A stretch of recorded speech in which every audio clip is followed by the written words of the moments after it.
Hello guys, hello water sign, hello Pisces, Scorpion, Cancer. Welcome dito sa aking channel, Kapalaran 888. Alamin natin kung anong messages, vibration, gabay, energy, para sa lahat.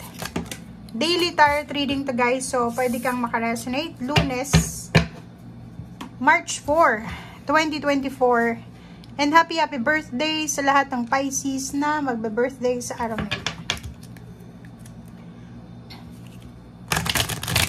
Ang ganda ng barahan na to. Sa balance card.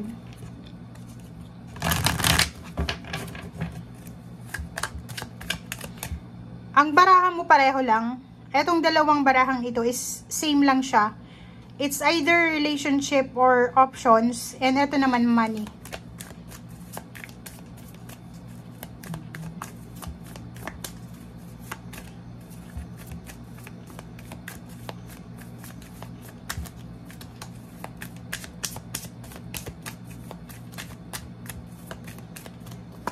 Okay. Oh, yes card. Wow. Ang galing. Okay guys. Nakikita ko sa'yo dito, water sign, Pisces, Scorpion, Cancer. Same lang yung baraha mo Kahit sabihin mong 22, 36 yung numbers niya, pareho lang yung mensahe ng baraha. Etong number 22 na to, sinasabi na may decision making ka na posibleng gagawin, 'di ba, sa araw na ito. So, nandito ka sa crossroad, may parang pinagpipilian ka, may option ka 'di ba? May option ka dito. And kailangan mong mamili.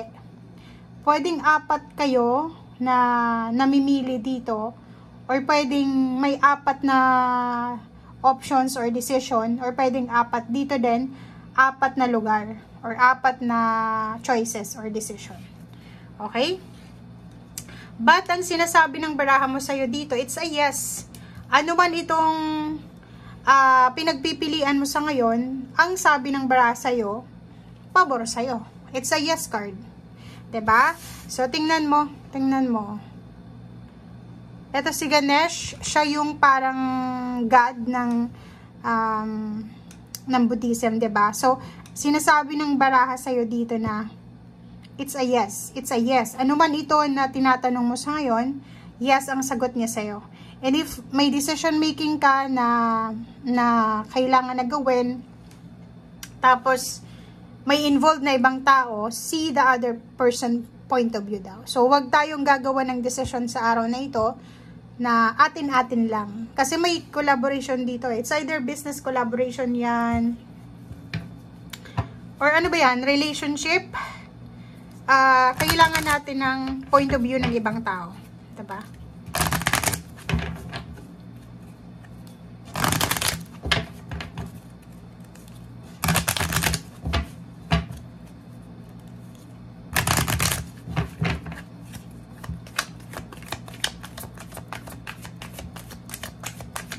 Okay, water sign, Pisces, Scorpion, Cancer. Water sign, Pisces, Scorpion, Cancer.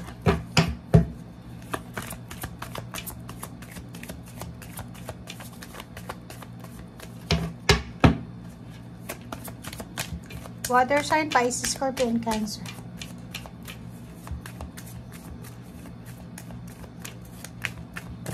Oops, wala talaga. Wala. Walang lumalabas dito, guys. Okay. Mag-ingat ka. So, nakikita natin to dito sa weekly, 'di ba? So, balikan mo yung weekly tarot mo. Kasi 24 to 6. Sa araw na ito, Lunes, siguro wag kang magdala ng maraming pera if may pupuntahan ka. Kasi pwede kang manakawan. Or pwedeng mahulog yung wallet mo or kung ano pa man. Important documents or kung ano pa man. So, make sure na kailangan mong maging aware. Awareness ang kailangan mo sa araw na ito, lalo na sa mga personal belongings mo. Plano sa buhay, parang ganun, mag-iingat ka, wag mong ipagsabi yung mga plano mo sa buhay, dahil pwedeng nakawin ito ng mga tao sa paligid mo. Ang galing, Okay, it's a 2 cards. Nakikita natin dito, guys, water sign, Pisces, Scorpion, Cancer, yung barahan nyo is pwede kayong nasa travel sa ngayon, diba? Pwedeng kung saan ka man papunta, nagta-travel ka, or pwedeng naghahanda ka para sa travel mo, or kung naman to, or kung naman siya, i-secure mo yung belongings mo, mga personal documents, things, money. Nako, tingnan mo, oh. Diba? And sa araw na ito guys, is handa ka na. Pwedeng matagal mo nang pinag-isipan to eh. 'Di ba? Number 9 in 10, 24/6. Posibleng ang tagal-tagal mo nang nag-iisip na lumipat ng bahay, or pwedeng ang tagal-tagal mo nang gustong lumipat ng trabaho, or ayusin yung papeles mo, negosyo, or kano pa man.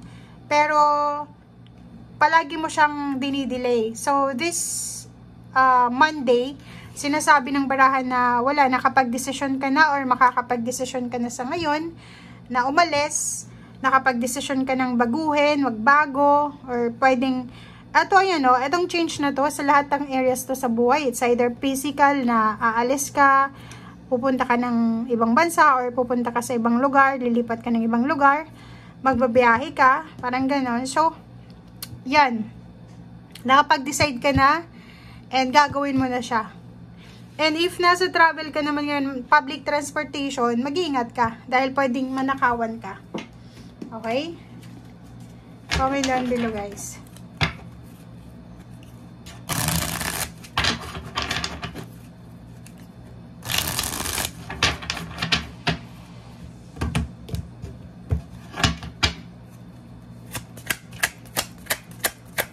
Okay, water sign, Pisces, Scorpion, Cancer.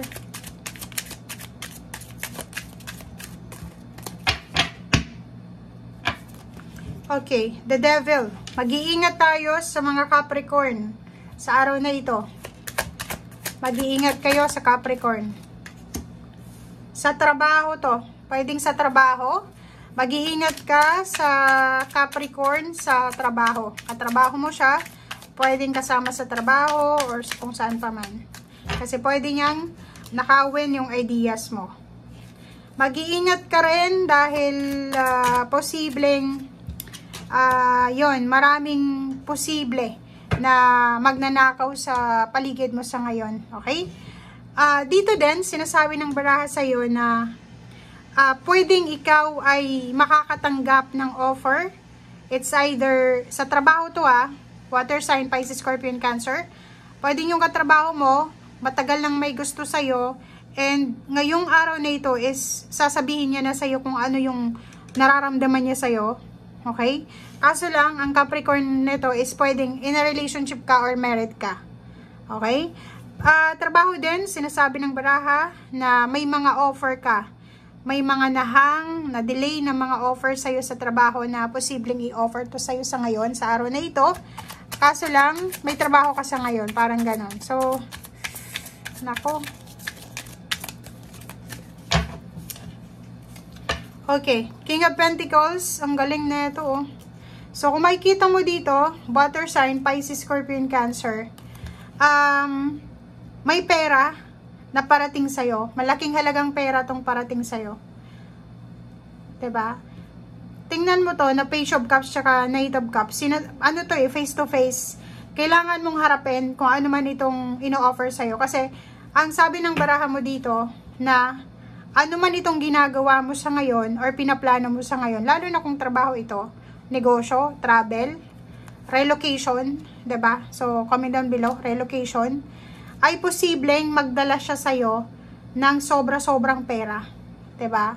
And etong 10 of Wands na to, siguro sa ngayon, masyado kang nahihirapan sa trabaho mo, marami kang obligasyon sa buhay, pero sa ngayon lang yan. Kasi kung makikita mo dito sa future mo, ang future mo ay sobrang napaka-promising niya.